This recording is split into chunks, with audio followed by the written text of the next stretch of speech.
Situasi perang Rusia-Ukraina sejak di bulan Juni 2025 kini kian semakin membara.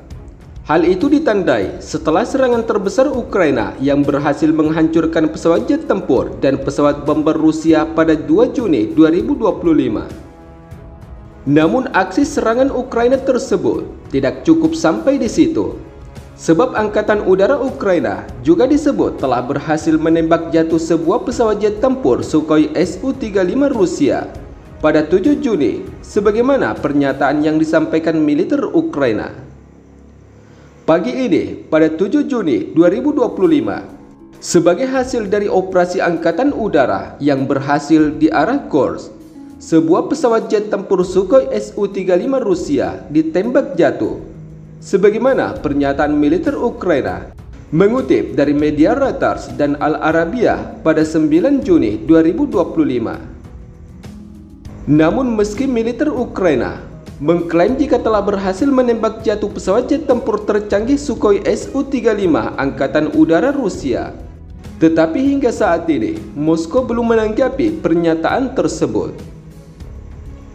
Sementara itu, seperti yang kita ketahui, di tengah rencana gencatan senjata Ukraina dan Rusia, sebelumnya Badan Keamanan Ukraina atau SBU telah melakukan serangan drone besar-besaran yang disebut sebagai Operasi Jaring Laba-Laba terhadap pangkalan udara Rusia, di mana dalam serangan terbesar Ukraina tersebut berhasil menghancurkan 41 pesawat jet tempur dan pesawat bomber nuklir Rusia, seperti puluhan pesawat pengebom strategis Tu-95 dan Tu-22 yang digunakan Rusia untuk menembakkan rudal jarak jauh ke Ukraina.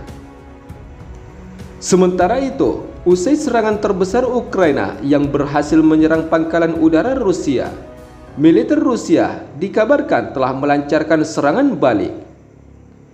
Dalam serangan balik tersebut, Rusia disebut membombardir Ukraina dengan serangan rudal dan drone tempur pada malam hari yang menimbulkan ledakan dahsyat yang membuat ibu kota Ukraina seketika bergetar. Serangan tersebut menyusul peringatan dari Presiden Rusia Vladimir Putin yang disampaikan melalui Presiden Amerika Serikat Donald Trump bahwa Kremlin akan membalas Kiev setelah drone Ukraina berhasil menghancurkan beberapa pesawat bomber strategis Rusia.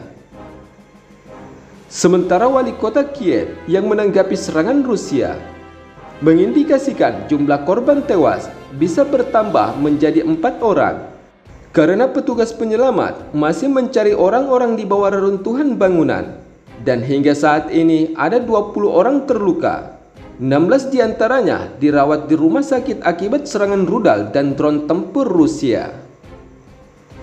Menurut beberapa sumber terkait, sebelumnya saat serangan rudal dan drone tempur Rusia terjadi, wartawan Reuters dapat mendengar suara pesawat nirawak kamikaze Rusia berdengung di langit, disertai dengan suara tembakan dari tembakan anti pesawat Ukraina.